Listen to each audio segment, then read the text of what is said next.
Amen. Bonsoir encore à tous. Bonsoir.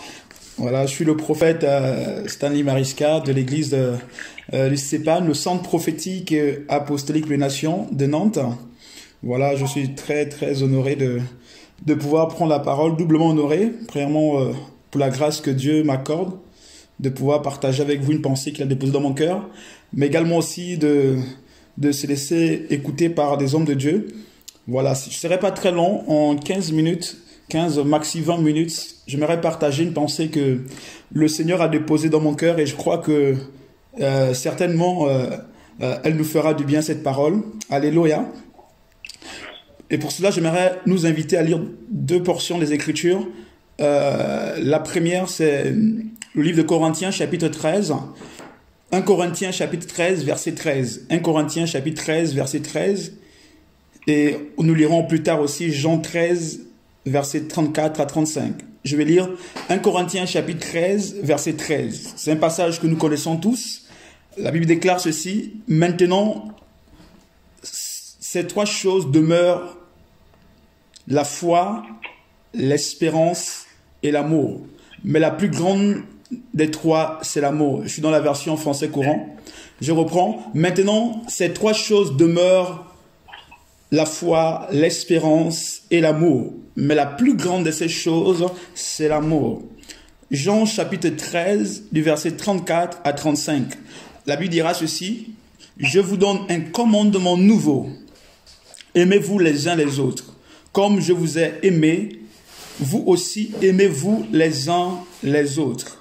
À ceux-ci, tous reconnaîtront que vous êtes mes disciples. À ceux-ci, tous reconnaîtront que vous êtes mes disciples si vous avez de l'amour les uns pour les autres. Amen. Gloire à Dieu. Ce soir, j'aimerais simplement nous entretenir sur la puissance de l'amour au niveau des pasteurs, parmi les pasteurs. Alléluia. Et ces deux textes sont très profonds. Je pense pas que j'aurai le temps de tout décortiquer, mais ces deux textes sont très profonds. Ils parlent essentiellement de l'amour. Et ces deux textes nous montrent en effet que Dieu désire que nous puissions avoir une chose parmi nous. C'est vrai que nous sommes dans un temps assez complexe, un temps assez difficile, hein, mais je crois que c'est aussi le temps où nous devons nous poser les bonnes questions les uns envers les autres. Et l'une de ces questions de savoir, est-ce que nous avons encore l'amour les uns pour les autres? Et au travers de ce passage, Dieu nous dit ceci, que nous devons apprendre à aimer. Il dit qu'il nous donne son amour afin que nous puissions apprendre à nous aimer. Et nous constatons un peu de manière triste que l'amour a beaucoup disparu entre nous. Est-ce que l'amour de Jésus demeure encore entre les serviteurs de Dieu? Dieu nous demande aujourd'hui de nous aimer les uns les autres. Et dans le chapitre 13, il dit une chose très importante. Il dit ceci, aimez-vous, n'est-ce pas? Il dit, je vous donne un commandement nouveau. Aimez-vous les uns les autres comme je vous ai aimé. Vous aussi, aimez-vous les uns les autres. À ceci, on reconnaîtra que vous êtes mes disciples si vous vous aimez les uns les autres. Alléluia.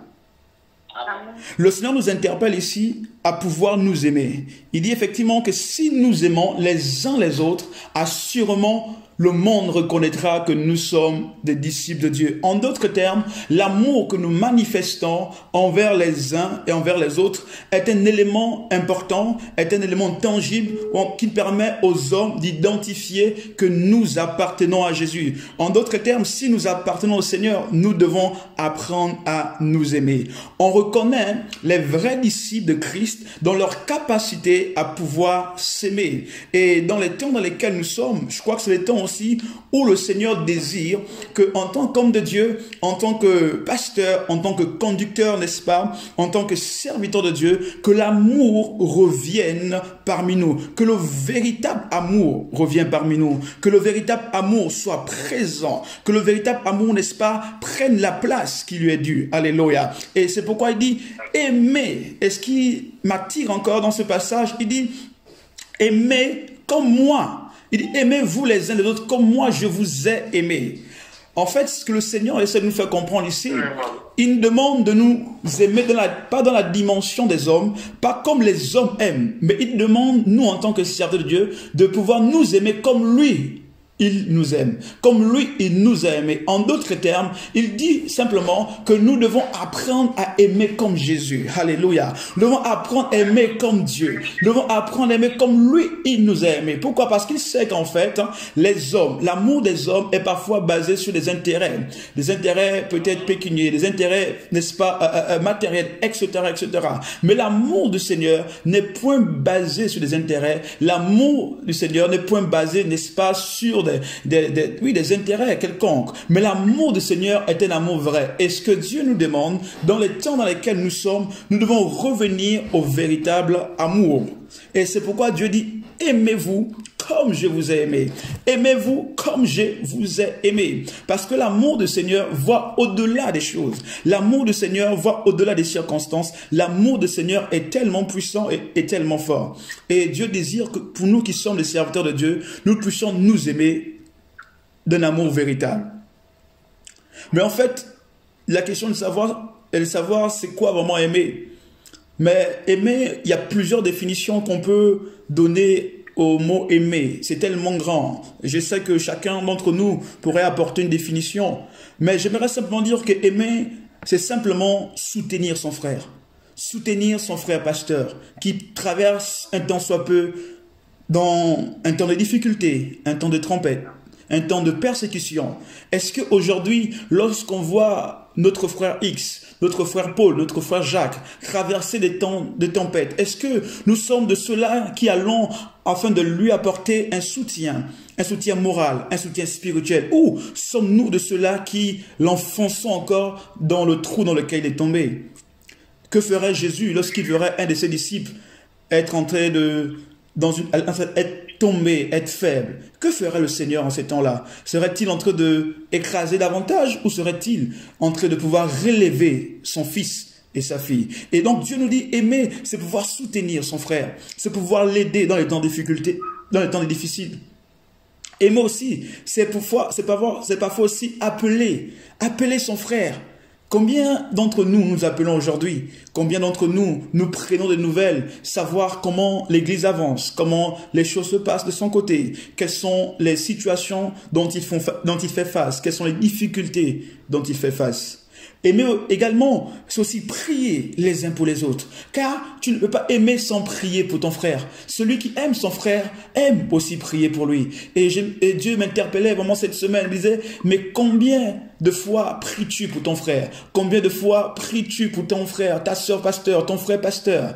Quelle est la dernière fois que tu as pu prier pour ton frère pasteur? Quelle est la dernière fois que tu l'as porté dans tes prières? Alléluia. Aimer, c'est aussi prier les uns pour les autres, prier pour son frère. Aimer aussi, c'est aussi apporter un conseil, apporter une aide, partager un retour d'expérience auprès d'un pasteur, partager son expérience, son vécu, ses difficultés, mais également ses réussites aussi. Partager comment il a fait pour réussir, comment il a fait pour traverser telle ou telle autre situation. C'est cela aussi aimer. Est-ce que Dieu veut que nous revenons au véritable amour entre hommes de Dieu et entre pasteurs? Alléluia. Aimer aussi, le Seigneur me disait, aimer aussi, c'est simplement avoir une vision globale. Une vision globale. Une vision avec une dimension corporative. Je m'explique. C'est simplement penser corps. Penser corps, c'est-à-dire corps de Christ. Penser Église de manière globale, pas simplement penser Église de manière locale. C'est vrai qu'aujourd'hui, c'est vrai que chacun d'entre nous, nous sommes plus ou moins préoccupés avec nos programmes quotidiens, nos programmes hebdomadaires au niveau de nos églises locales. Mais ce que Dieu veut, au-delà de cela en fait, que nous puissions avoir une vision globale, globale dans le sens où nous pensons corps de Christ, parce que nous savons que si l'un des pasteurs est fragilisé, c'est tout le corps qui est fragilisé. Si nous savons que si un des pasteurs va mal, c'est tout le corps qui va mal. Et ce que Dieu veut, c'est que nous puissions avoir cette dimension corporative. Penser corps, le corps de Christ en premier, le corps de Christ d'abord, l'unité du corps de Christ. Il dit, je viendrai chercher mon église. Mon église, c'est son corps, c'est celui-là qui dont il viendra chercher. Mais nous devons avoir cette vision de pouvoir penser corps. Et il n'y a rien que l'amour des uns envers les autres qui nous permettra d'avoir cette vision d'ensemble. La question aussi que j'aimerais nous poser ce soir, c'est de savoir, est-ce qu'aujourd'hui nous prions encore les uns pour les autres? Est-ce qu'aujourd'hui nous prions simplement pour ceux que nous connaissons? Nous prions simplement pour les pasteurs dont nous avons une certaine approche, une certaine connaissance auprès d'eux? Est-ce que nous prions simplement pour les pasteurs avec qui nous avons une certaine amitié et ceux que nous ne connaissons pas, ne prions pas pour eux? Non, c'est bien de prier pour ceux que nous connaissons. C'est bien de prier pour ceux avec qui nous avons un rapport de manière quotidienne, de manière fraternelle depuis longtemps peut-être. Mais c'est encore mieux de prier pour même ceux qu'on ne connaît pas, ceux qui sont dans le monde, ceux qui traversent ces temps difficiles. Les porter en prière, les porter dans la prière, c'est là en fait un signe d'amour. Et il y a un passage qui m'a beaucoup touché dans la parole de Dieu. C'est le livre de Matthieu chapitre 5. Matthieu chapitre 5, de verset 46 au verset 47. C'est un passage qui m'a beaucoup touché. Je vais lire pour vous, s'il vous plaît, si vous le permettez. La Bible déclare ceci. Dans Matthieu 5, de verset 46 au verset 47. La Bible déclare ceci. Si vous aimez ceux qui vous aiment, quelle récompense méritez-vous? Matthieu 5, 46. Si vous aimez ceux qui vous aiment, quelle récompense méritez-vous? Les publicains aussi n'agissent-ils pas de même? Point d'interrogation. Verset 47. Si vous saluez seulement vos frères, que faites-vous d'extraordinaire? Si vous saluez seulement vos frères, que faites-vous d'extraordinaire? Les païens aussi n'agissent-ils pas de même? Alléluia! Ce que Dieu nous montre ici, ce que le Seigneur nous montre ici, c'est une autre dimension d'amour. Il dit, en fait, c'est vrai, il y a une première dimension d'aimer ceux qui nous aiment. Oui, j'aime le pasteur Aristide parce qu'il m'aime. C'est bien. J'aime l'évangile Chancel parce qu'il m'aime. Gloire à Dieu. Mais Dieu dit aussi, au-delà de cela, en fait, au-delà d'aimer celui qui t'aime, aime également même celui qui ne te salue pas. Aime également celui qui ne te connaît pas. Aime aussi celui qui parfois qui ne te calcule pas. Alléluia. Dieu nous demande d'aimer ces personnes. Alléluia. Entre pasteurs, aimons-nous. Aimons-nous. Peut-être je ne te connais pas physiquement, mais ce qui est sûr, c'est que dans l'esprit, je te connais. Peut-être je ne t'ai pas rencontré physiquement, mais ce qui est sûr, c'est que dans mon esprit, je te connais parce que nous formons un seul corps. Et Dieu nous demande, et Dieu nous recommande de pouvoir nous aimer.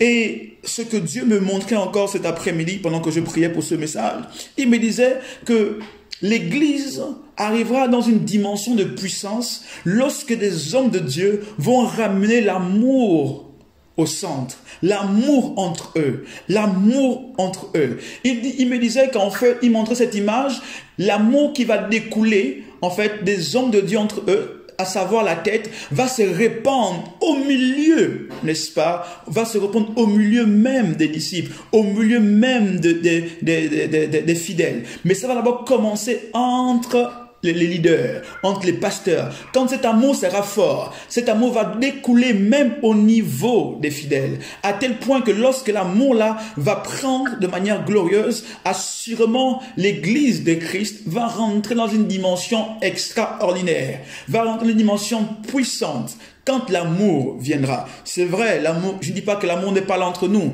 l'amour il est là, la preuve c'est que nous pouvons nous retrouver ce soir pour prier ensemble, c'est une preuve d'amour, mais Dieu veut que nous puissions encore aller très loin et plus loin, parce que l'amour est plus fort que tout, alléluia, l'amour est plus fort que tout.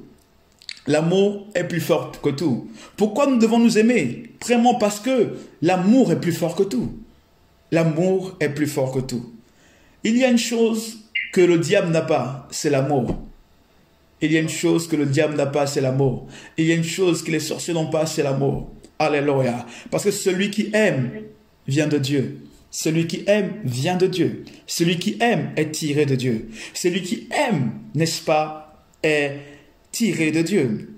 Nous devons nous aimer parce que l'amour est plus fort. Nous devons nous aimer aussi. Pourquoi? Parce que l'amour est plus fort que le mensonge. Oui, certainement, il peut y avoir des mensonges ici et là contre certains pasteurs.